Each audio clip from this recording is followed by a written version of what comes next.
পর্যন্ত আল্লাহ রাসূল সাল্লাল্লাহু আলাইহি সাল্লামের উম্মত হিসাবে নাম লিখতে পেরেছি, এজন্য খুশি না বেজার?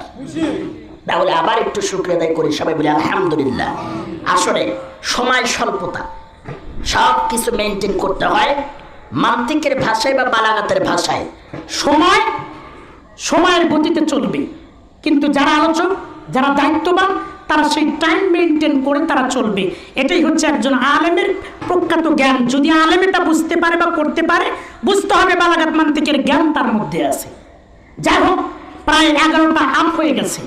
প্রধান মেহমান আমার সাইডে এসে বসে আছেন, তাকে পাশে বসিয়ে রেখে আলোচনা করা বেয়াদবি। এজন্য আমি যতক্ষণে আপনাকে বসিয়ে এখানে আলোচনা করেছি, ক্ষমার দৃষ্টিতে দেখবেন, ছাত্র মানুষ, এবং আমার জন্য দোয়া করবেন, খাস করে আপনারা এবং পাশে ওলামায়ে কেরাম বসে আছেন। আল্লাহ পাক রব্বুল আলামিন যেন সামান্য যতটুকু পারে, বাল্লিগু আন্নী ওয়ালাউ আয়া,